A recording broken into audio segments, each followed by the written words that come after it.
Merci pour cette table ronde. Merci à tous. Avez-vous des questions? J'avais un cas à présenter, mais qui dure 3 minutes.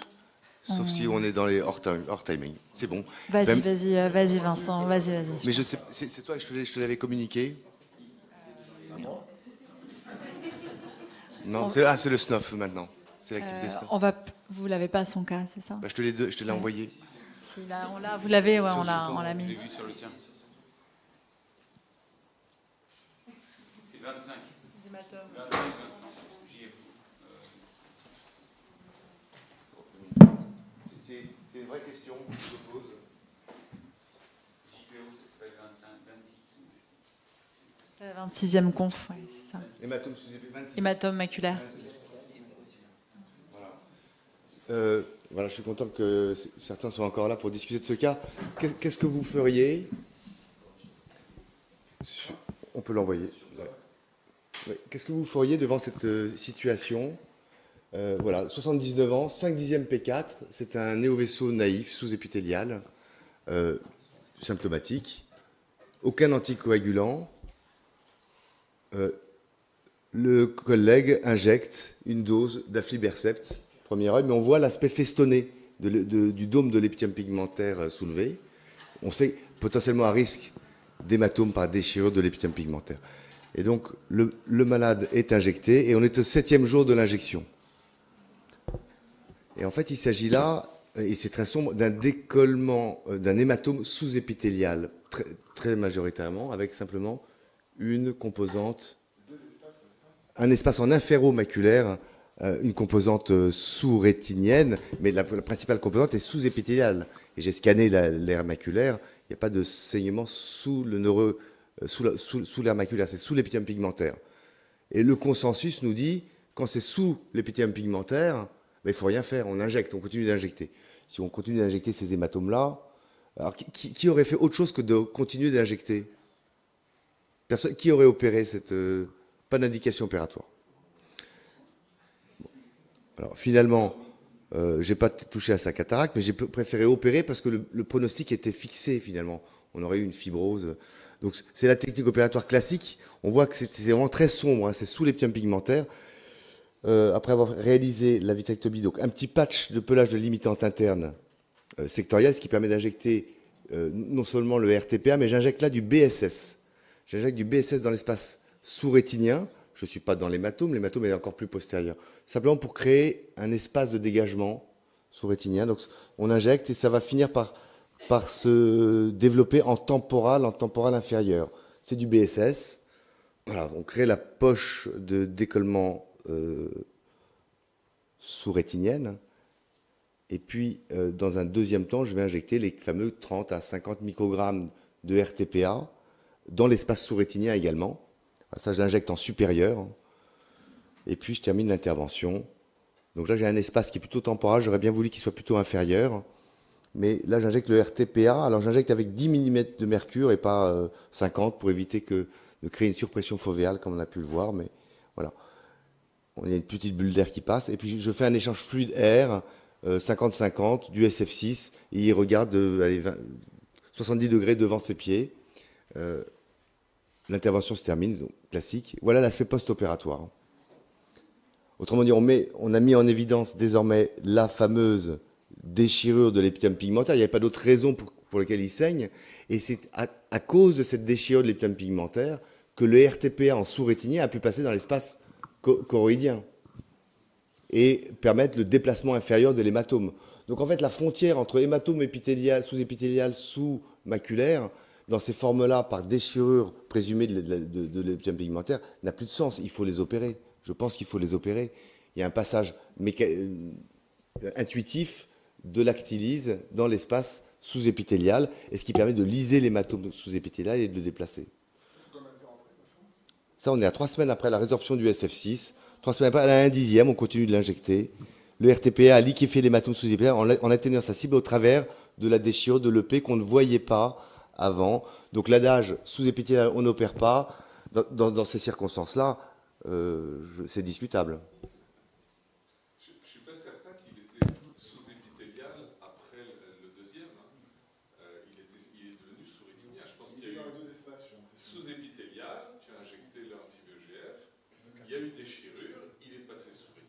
Là, c'est après l'injection d'anti-VEGF. L'hématome est sous-épithélial. Initialement, Ah oui, et il est passé sous rétinien. il est passé sous rétinien quand ça s'est déchiré après après l'injection d'anti-VEGF. Ça, c'est après l'injection. Ouais. D'accord. Bon, je voulais avoir votre avis. Donc, il y a une participation sous rétinienne. Il est forcément dans les deux espaces. Il est dans les deux espaces. L'actinique a réagi sur l'espace sous-rétinien, puis ça a récupéré le sang qui est passé de l'espace sous-épithélial à l'espace sous-rétinien. Merci Vincent. Toujours, Très bien. merci. Merci beaucoup. Merci pour vos cas. On voit que on va terminer cette journée très dense par une intervention du docteur Châtel pour vous donner un petit peu les bonnes nouvelles du SNOF, voir ce qui va se passer pour les prochaines années pour notre pratique. Je ne sais pas, merci Marc-Antoine. Que des bonnes nouvelles. C'est rarement mon rôle, mais au moins ça change des topos habituels. On peut envoyer. Super. Bon, merci Clémence, bien sûr, pour cette invitation, parce que organiser un congrès, c'est quand même un énorme travail, donc il faut quand même le souligner. C'est très difficile. Ok, donc là, moi, ça fait 10 ans maintenant, quasiment, que je suis au bureau du syndicat, ou au moins que je participe au bureau, même si actuellement, je ne suis plus dans l'organigramme. Et je voulais juste rappeler un truc, c'est qu'on a tendance à oublier que c'est notre syndicat. C'est pas le SNOF. Parfois, quand on vient me parler, on a l'impression que c'est quelque chose de virtuel. Ou non, c'est le syndicat, c'est vous, c'est moi, c'est tout le monde. Et donc, les combats qu'on peut mener au syndicat, c'est surtout vos combats aussi. Et donc, ça, il faut quand même pas l'oublier, parce que je trouve que dans les questions qu'on me pose, souvent, on l'oublie un petit peu, que c'est qu'une équipe de volontaires. C'est-à-dire qu'entre ceux qui vont faire des congrès, qui vont participer, et ceux qui vont faire du golf, et ceux qui vont faire autre chose, bah, nous, on se tape des réunions et on va voir l'administration. Donc, ce sont des volontaires, et il n'y a quasiment aucun paiement, ça, donc il ne faut pas l'oublier. Mais ce qui est intéressant, c'est que notre syndicat actuellement est considéré comme responsable et sérieux, et donc il a quand même une capacité d'influence qui est importante. Notamment, on a des écoutes au plus haut niveau. Aujourd'hui, on est capable de parler avec ministre, la haute administration, et donc ça, c'est très important. Parce que ce n'est pas dans votre cabinet que vous allez avoir une influence sur la façon dont les cotations vont être faites. Vous pouvez être le meilleur technicien du monde, vous pouvez avoir des super robots, mais si vous n'avez pas d'argent pour le financer, vous ne ferez rien du tout. D'accord ? Et donc, le sous-jacent de ça, c'est que s'il n'y a pas d'adhésion, il n'y a pas de moyens. Et donc, ce serait bien que tout le monde pense qu'il faut adhérer, parce que si on n'a pas d'adhésion, bah, il n'y a pas de moyens. Et d'ailleurs, il y a une discussion, je vous signale à ce propos, au bureau du syndicat, qui revient régulièrement, c'est est-ce qu'on aide les gens qui ne sont pas syndiqués ? Parce que souvent, ce qui se passe, c'est que quelqu'un, on ne le voit jamais, on n'entend pas parler de lui, il n'est pas syndiqué, il n'adhère pas, et puis un jour, il va avoir un problème avec l'administration. Puis d'un coup, il va arriver à dire « Mais moi, il faut me sauver, les gars, parce que moi, j'ai besoin de vous. » Là, tu dis « Toi, tu n'as jamais aidé en quoi que ce soit. Pourquoi nous, on t'aiderait ?» Donc, il y a une tradition historique du syndicat qui aide tout le monde, hein, on n'est pas là pour juger. Ceci dit, la nouvelle génération, comme moi, je considère que si tu n'as jamais adhéré, je ne vois pas pourquoi moi, je passerai du temps pour t'aider. Moi aussi, je peux aller jouer au golf, je n'ai pas que ça à faire. Donc, voilà, petit warning. Alors, les questions... ouais. Il n'y a pas que le golf, mais... Oui, parce que le golf, je trouve que c'est un assez bon exemple, hein, dans les professions libérales, le jeudi après-midi, par exemple. Alors, les questions actuelles. L'Optam. Alors, l'Optam, est-ce qu'on signe aussi? Je ne sais pas s'il y en a qui sont à l'Optam actuellement ici. Alors, ceux qui sont à l'Optam ont dû constater. L'Optam, c'est assez rigolo parce que, donc, jusque-là, il y avait ceux qui adhéraient, ceux qui n'adhéraient pas, mais ceux qui adhéraient avaient plutôt des taux qui étaient plutôt pas mal. Et puis là, il y a eu un nouveau calcul des taux de dépassement fait par l'administration, par la CPAM. Et donc, ces taux, ils se sont effondrés pour beaucoup de gens. Et c'est valable pour toutes les spécialités. Moi, dans ma clinique, les chirurgiens orthopédistes ou les chirurgiens vasculaires, ils sont très très inquiets. C'est vraiment un gros sujet parce qu'ils peuvent perdre très très lourd, jusqu'à 30% de leurs revenus s'ils sortent de l'Optam. Et donc, les syndicats, du coup, il n'y a que Avenir Spé qui s'en occupe actuellement. Il y a une négociation, donc il ne faut pas signer. Si ton taux il est intéressant, bien sûr tu peux signer, mais si ton taux n'est pas intéressant, tu ne signes pas, parce qu'ils vont se rendre compte que les gens n'adhèrent pas à l'Optam, et s'ils n'adhèrent pas, ça pose un souci à l'administration, parce que si tu as la moitié des médecins qui adhèrent, qui sortent d'un coup, pour eux, c'est une très très mauvaise image, donc du coup, on est en phase de négociation, et donc d'ici fin juin, normalement, on espère, il y aura une négociation, et les taux seront revus à la hausse, d'accord ? Non, il ne faut pas signer, jusqu'à fin juin, il ne faut pas signer. Sachant qu'un nouveau truc aussi que... Alors c'est pas partout, je ne sais pas pourquoi, mais normalement l'ophtalmologie c'est que de l'ophthalme, c'est pas l'ophtalmco, qui est plus avantageuse. Et là, il y a de plus en plus de chirurgiens qui passent en ophtalmco, en ophtalmo. Donc apparemment, on peut demander l'ophtalmco, ce qui théoriquement serait quand même plus avantageux pour nous.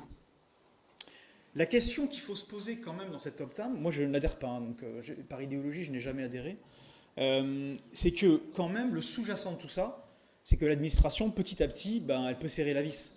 Une fois que tu es à l'ophtalme, ben, les taux seront recalculés, puis un jour ben, ça serre, et puis un jour tu ne peux plus sortir, et puis parce que tes patients, ils sont tellement habitués à avoir des meilleurs remboursements que tu es piégé dans le système. Et sauf que tu ne pourras pas sortir. Donc il faut faire attention à ça, et je rappelle aussi qu'il y avait une proposition de loi qui était sortie, qui n'est pas passée, qui disait qu'on aurait éventuellement un blocage de ceux qui sont en ophtalme, ou de forcer tous les médecins à passer en ophtalme. La question s'est posée, elle reviendra hein, sur le tapis. Donc on nous met tous à l'ophtalme, puis après, il n'y a plus qu'à serrer la vis petit à petit pour éteindre les dépassements d'honoraires. D'accord ? Sachant que vous vous doutez bien que les dépassements d'honoraires sont un sujet politique très fort. C'est très facile d'attaquer les médecins. D'accord ? Donc l'ophtalme, pour l'instant, on attend. L'autre grand sujet qui occupe actuellement, dont vous avez forcément entendu parler, c'est qu'il y a la téléréfraction. Donc les opticiens se sont dit, c'est super, on va faire des lunettes dans nos magasins d'optique.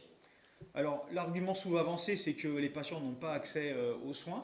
Alors, je rappelle que le délai médian en France actuellement, c'est 19 jours. Alors évidemment, c'est pas partout, mais enfin quand même 19 jours pour un médecin spécialiste en France, c'est quand même très très bien.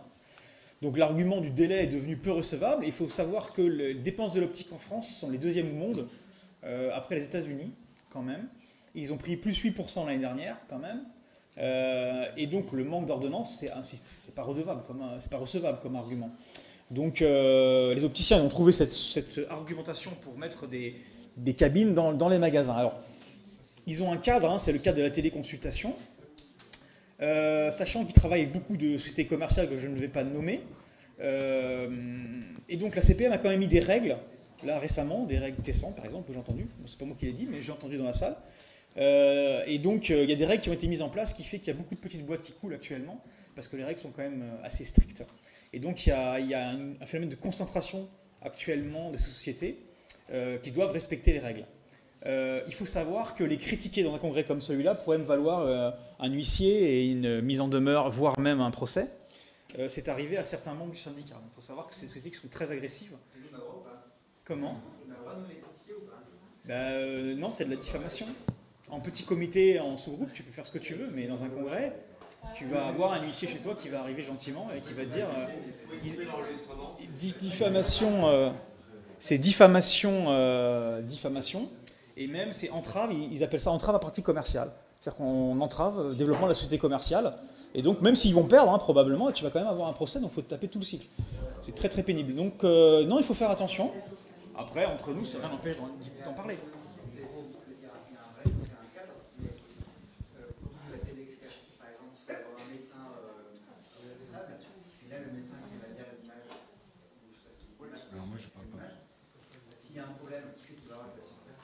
Alors justement, il y a un cadre qui a été, par la CNPE, qui a été mis en place, là, qui est tout récent.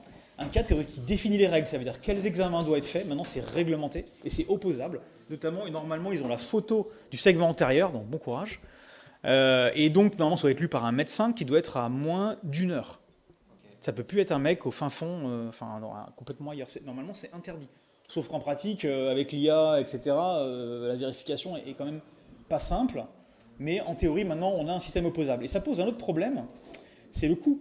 Parce qu'en fait, le coût patient est autour de 75 €, 70-75 €. Parce que l'opticien, il doit acheter du matériel qui coûte cher. C'est pas Tessan qui va l'acheter ou une autre boîte. Et après, il est facturé à l'acte, autour de 50 € à peu près. Alors peut-être moins avec le temps. Et donc, le coût patient, il est énorme. Or, normalement, il n'y a pas d'obligation à prendre les lunettes chez l'opticien. Ça, c'est interdit. C'est illégal. Donc, en fait, on a des problématiques par rapport à ça. Et donc, c'est ce qui freine. Ceci dit, ça se développe très très vite. Hein. Là, il y a 250 cabines pour un des plus gros. Et ils pensent que dans 3 ans, il y en aura 1000. Donc ça reste, je rappelle qu'il y a 12 000 opticiens, donc il y a un peu de marge, mais quand même. Ceci dit, actuellement, les cabines qui fonctionnent font à peu près 10 consultations par mois par borne. C'est peu. Mais ça s'installe dans le système, tranquillement. Et donc ça rajoute une complexité à notre exercice quand même. Hein. Donc le problème, c'est le respect des règles déontologiques et réglementaires, hein. C'est sûr que c'est ça. Alors, paradoxalement, on a un soutien des syndicats d'opticiens. Ils trouvent que c'est parce que c'est quand même un peu illégal, ça rentre pas vraiment dans la téléconsultation, ça rentre pas vraiment dans la téléexpertise, on est dans un espèce de système un peu bâtard. Et donc du coup, les syndicats opticiens voient bien que c'est un piège en fait. Et donc pour l'instant, ils soutiennent, ils disent que ils sont plutôt contre. Le terme de téléréfraction, c'est toi qui l'as. Parce que du coup, comment ils font savoir comment est-ce que le patient sait qu'il peut avoir accès à cette... Eh ben, c'est une très bonne question puisque la publicité est interdite. C'est un acte médical, la publicité est interdite et pourtant ils le font. Le problème, si tu veux, de toutes ces réglementations, c'est que pour qu'elles fonctionnent, il faut qu'il y ait des sanctions. Et la sanction, c'est difficile. Donc le problème, c'est ça. Et donc normalement, maintenant c'est très facile, de toute façon ils le font très bien. Moi j'ai des copains qui le font à Montpellier. C'est très facile. En théorie. Tu n'as pas d'ordonnance, attends, je vais t'en trouver une, viens dans la cabine. Ça va très vite sur les flux qu'ils ont, c'est très rapide. C'est juste ce que tu dis sur les contrôles, parce qu'en théorie, les opticiens peuvent faire la réfraction, ils sont autorisés à le faire, mais par contre, ils doivent absolument pas faire de publicité là-dessus. C'est interdit. C'est un acte médical, on peut pas avoir de publicité. Mais le fait est qu'ils le font. La publicité, tout le monde le sait aujourd'hui, c'est assez flou comme domaine. Je vous ai mis le référentiel du CNPO, mais c'était pour dire que ce qui était intéressant, c'est la phrase en vert. L'ophtalmo qui réalise les téléconsultations doit pouvoir assurer la continuité des soins à moins de 1 heure de route. Donc ça modifie un peu la façon dont les sociétés vont devoir travailler. Ça, c'est tout récent. D'accord. L'autre sujet que tout le monde connaît, toujours un petit rappel, voilà, des centres de santé. Alors je pense qu'on en a vu, tout le monde en a vu, hein. Les délais sont effondrés à 0 dans la majorité des grandes villes de France. Il faut savoir qu'actuellement c'est 0 jours. Montpellier, nous c'est 0 jours. Hein. Tu peux avoir un rendez-vous pour le lendemain sans problème. La CPM, étant donné le montant des fraudes, s'est quand même attaqué assez rapidement quand même au sujet. Rapidement, pour l'administration, je dirais. Il y a eu donc des avancées importantes avec une loi d'encadrement l'année dernière. Et surtout, ce qui s'est passé, c'est que la Sécurité sociale a dit, pour contrôler les centres, c'est valable pour nos centres aussi, hein, je le rappelle, parce qu'il y a quand même un impact pour nous, c'est qu'ils ont le droit de faire un échantillon représentatif. Donc ça a été validé par le Conseil d'État. Ça veut dire qu'ils prennent un panel sur une durée déterminée, 6 mois par exemple, et après ils appliquent la fraude sur 3 ans. Donc attention, ça va vite ça. Et donc, du coup, ce qui s'est passé, c'est qu'en plus, conjointement à cela, ils ont créé ce qu'on appelle des task force. Et donc, ils ont des équipes régionales qui sont capables de contrôler plusieurs centres en même temps. Donc, si vous disséminez des centres, avant ce qui se passait, t'attaquais un centre, ils déportaient l'activité sur un autre centre. Ça, ils ont compris le truc, c'est fini. Maintenant, ils sont capables de contrôler 15, 20, 30 centres en même temps avec leur force. Donc, ils sont quand même relativement efficaces. Ça a quand même pas mal évolué. Et les sanctions peuvent être lourdes. Nous, à Montpellier, il y a un centre qui a été déconventionné pour 5 ans. Bon, par contre, ce qu'il fait, c'est que... Alors, ça, c'est la petite histoire que je raconte dans tous les congrès, parce qu'il faut quand même le savoir. Donc, ce qu'ils ont fait, c'est qu'ils ont mis... On a une inondation sur la porte. Doctolib est toujours ouvert. Le patient prend rendez-vous sur Doctolib. Un jour ou deux avant, il reçoit un mail en disant « On a une inondation, on est désolé, on va vous déporter sur l'autre centre. » Et continue à fonctionner. Oui, mais c'est pour ça, c'est que tant qu'il n'y aura pas de sanctions... Les médecins. Contre les médecins qui exercent les médecins ou les orthoptistes, il n'y aura jamais, on n'interrompra pas la clé de tout ça. Mais ça, c'est à nous de travailler sur nos conseils de l'ordre. C'est notre responsabilité. C'est pareil. Le syndicat, c'est pas nous tous, quoi. C'est chacun doit dire au conseil de l'ordre, mais qu'est-ce que c'est que ce bordel? Pourquoi ces médecins exercent encore? Alors, il y a une fraude avérée avec un déconventionnement. À un moment, c'est qu'il y a un problème. Donc, dès que le conseil de l'ordre prendra les mesures nécessaires, ça réglera le problème extrêmement rapidement. Des centres de santé ou étiquetés comme tels, et donc du coup, soi-disant, le Conseil de l'ordre ne peut pas intervenir. Oui, alors c'est parce que c'est un montage... Non, c'est faux. Le Conseil de l'ordre ne peut pas intervenir sur le montage, qui sont des montages financiers en sociétés multiples. Mais il peut tout à fait intervenir sur les médecins. Le problème, c'est que la Sécu ne transfère pas forcément la fraude de la CPM au Conseil de l'ordre. La CPM, elle fait une pénalité financière, mais elle ne va pas forcément dire au Conseil de l'ordre voilà, ce médecin, il est fraudeur. Si elle le fait, c'est ce système-là qui ne va pas. À ce moment, le va être obligé de se saisir, mais il ne peut pas s'auto-saisir. Il faut qu'il y ait une demande. C'est souvent des médecins qui sont salariés d'une structure qui fraudent. Donc, si tu veux, comme c'est une structure d'utilité publique, c'est les structures d'utilité publique qui ont été attaquées les premières, et pas les médecins salariés en dessous. Voilà, mais ça va venir. Ça peut bouger. Forcément, ça va venir.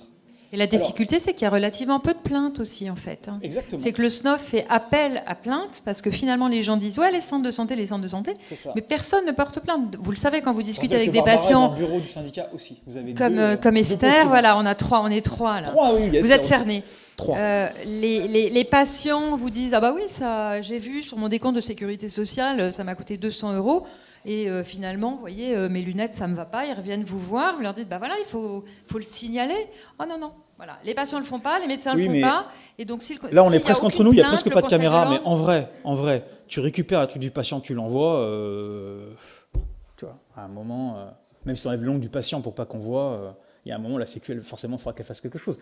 C'est une question de façon de faire. Moi, ce que je disais, c'est que le Conseil de l'ordre, il faut qu'il y ait des plaintes au Conseil de l'ordre. Exactement, il ne peut pas s'autosaisir. S'il n'y a pas une plainte, il ne se saisira pas tout seul. Donc ça veut dire que si un jour, nous, on veut lutter, parce qu'on a quand même cette espèce de fainéantise d'aller se frotter aux autres, ce que je peux comprendre, parce que ça crée des conflits, on n'a pas forcément envie, ça prend du temps, ça prend de l'énergie. Mais en gros, si tu ne fais pas de remontée terrain, si tu ne fais pas signalement à l'ARS, au CNOM et à la CPM, il ne se passera rien. Par contre, si tu en fais une fois, pilote, il en fait une fois, au début, ça ne bouge pas, mais au bout d'un moment, ils disent, alors, il y a un sujet, là, on va aller voir. Et quand ils vont voir, maintenant, ils peuvent faire très très mal. Donc ceux qui fraudent, petit à petit, quand même, on va réussir à assainir, parce que ça pose un problème, c'est que c'est une dérive totale de la profession. Si tu ne punis pas ceux qui fraudent, pourquoi moi je frauderais pas? Puisque l'autre il fraude, il fait tout n'importe quoi et on lui dit rien. Donc c'est une dérive de la profession. Et donc on va voir en plus il y a une conséquence derrière. Ah. Voilà. Attendez, je vais revenir après. Donc la conséquence derrière, oui, je vais y revenir après, mais la conséquence derrière, c'est que effectivement, si tout le système dérive, les coûts augmentent. Si les coûts augmentent, la Sécu dit c'est pas bien, elle met un tour de vis. Donc tout le monde paye le débordement de ceux qui trichent, forcément. Dans les petits sujets actuels, la contactologie. Donc, alors il y a peut-être peu qui sont concernés ici, mais quand même, il faut le savoir, la contacto, c'est un problème du nombre de prescripteurs. On n'a plus de prescripteurs. Là, ils m'ont demandé de venir pour la SFOLC Occitanie pour parler avec eux à un repas pour savoir quel est l'avenir. Donc je vais leur donner un peu notre position, mais ce qui est très paradoxal, c'est que quand tu interroges les gens au syndicat, tu as 80% des jeunes qui disent on veut garder les essais et la prescription chez nous. Super, mais tu n'as pas de prescripteur. Donc il y a un moment, il faut se mettre dans le problème. Et puis on a ce problème de non-remboursement. L'opticien, il est en concurrence déloyale, puisque lui, il n'a pas le droit, mais il n'est jamais puni s'il le fait, concrètement, mais il n'a pas le droit. Et il est gratuit. Et toi, tu as le droit, mais tu n'es pas gratuit, puisqu'il n'y a pas de remboursement des essais. Donc là, je n'ai pas de solution pour ça. Mais en tout cas, ce qui est sorti là, cette année, début d'année, je crois, ou fin d'année dernière, c'est une obligation de rédaction des ordonnances. Il y a un décret d'application qui est sorti, un arrêté, qui dit qu'on doit mettre sur une ordonnance, on ne peut pas mettre bon pour lentilles. Ça, c'est terminé, on n'a plus le droit. C'est vraiment quelle lentille, quel produit, etc. Donc, il faut qu'on voit ensemble, hein, qu'est-ce qu'on répond. Quand on a un opticien qui nous dit « oui, j'ai fait des lentilles, j'ai fait l'essai, envoie-moi l'ordonnance ». Tu dis « soit tu t'en fous, tu fais ». Après, c'est chacun à vous, hein, moi ça je ne sais pas, j'ai pas de réponse. Soit on contacte l'opticien gentiment, on lui dit « bon, envoie-moi les patients, on va travailler ensemble ». À mon avis, c'est le plus intelligent, c'est plutôt ce que je ferais moi. Ou alors on dit, là, ce que tu fais, on est fondé à le dire, hein, ce que tu fais, c'est l'exercice illégal de la médecine. Et donc, je vais envoyer un petit mot à la CPM et aux mutuelles, et puis on va voir comment ça va se passer. Ça ne se passera pas bien avec l'opticien, ça c'est sûr, mais il ne sera probablement pas puni. Ça viendra, je pense, petit à petit. Non, il y a aussi l'interférence qu'il peut y avoir. Excuse-moi, je t'interromps. Ah mais je vois. Tu vas me Comment voulez-vous que je tienne mon temps? Oui, tu vois, on me fait signe qu'il faut que je tienne mon temps. Ah bon, voilà, arrête. Non, mais c'était l'impact des orthoptistes. J'en ai pas pour longtemps. L'impact des orthoptistes dans ce système, puisque les orthoptistes maintenant ont la possibilité de prescrire des lentilles de contact. Si, je vais très vite, il me reste très peu de diapos, j'avais fait court initialement. Donc, Doctolib, on a un problème très net avec le référencement. Hein. Parce que quand tu fais consultation d'ophtalmologie, tu as les centres de santé, les opticiens, les centres de santé multiples en plus, consultation, machin, monsieur, machin. Donc ça, c'est un vrai sujet. Donc on travaille beaucoup avec Doctolib pour mettre tout ça au clair. Et ça va venir aussi. Donc il va falloir que Doctolib se bouge parce que là, on est en concurrence avec des gens qui ne sont pas dans le même métier que nous. C'est quand même un sujet pour les patients. Donc voilà. Et puis les petits warnings qu'on a, qu'il faut bien garder à l'esprit si vous ne voulez pas adhérer, il faut. Parce que là, on est en cours de refonte de la CCAM, je rappelle, et donc on ne sait absolument pas ce que ça va donner, mais je rappelle aussi qu'il n'y a pas d'argent. Il n'y a pas d'argent. Donc notre spécialité, ce n'est pas celle qui va avoir de l'argent. Donc on a un gros sujet. Donc le sous-jacent, c'est est-ce qu'ils vont décoter la cataracte? Est-ce qu'ils vont décoter l'OCT? Est-ce qu'ils vont créer une consultation d'ophtalmologie où tout sera intégré? C'est ce qui pourrait se passer. Et elle ne sera pas à 75 €, hein, elle sera à 38. Donc il y a un vrai sujet, et je rappelle que là aussi, il y a des attaques permanentes avec la proposition de loi Garot sur l'installation. Donc là, elle ne passera pas, hein, elle passera pas. Mais il y a d'autres propositions, et donc, comme les politiques n'ont plus rien à proposer actuellement de concret, eux, ils boivent du petit lait en attaquant les médecins. Hein. Ça, c'est très très facile. Donc il y a quand même pas mal de sujets qui vont arriver et on va être visé, c'est sûr et certain. Et je vous remercie. J'ai terminé avant que tu parles. Je suis désolé, Clément, j'ai pas tenu mes 8 minutes. J'ai juste une dernière question. Je ne sais pas si tu sais, mais les cabinets de téléconsultation qui ne sont pas tenus par des médecins, ils font du HN sur chaque acte de téléconsultation. Donc du coup, ils rajoutent 10 euros ou 15 euros sur leur... Ça, est-ce qu'ils ont le droit ou pas? Oui, tu as le droit. Alors, pourquoi un médecin généraliste ne va pas en cinématique sur ses patients? Mais il peut, mais le patient n'est pas remboursé. Ils ont un problème conceptuel. Et donc, ils ont le droit de le faire? Bien sûr, ils ont le droit de le faire. C'est du hors nomenclature, tu as le droit de le faire. Le problème, c'est que le patient ne comprend pas. Pour un patient, le médecin généraliste, il est gratuit. Et donc, dans leur mentalité, quand tu vas à l'URPS, dans la mentalité du médecin généraliste, ils sont à des années-lumière de nous. Donc, quand je parle à l'URPS au médecin généraliste, nous ne sommes pas dans le même monde. Parce que les orthoptistes, ils sont bloqués dans leur système intellectuel, un peu, on doit aider tout le monde. Ce qui est très bien pour la population. Mais c'est vrai qu'on ne trouve plus de médecin généraliste parce que justement, ils ont ce pouvoir, ils peuvent le faire, mais ils ne veulent pas.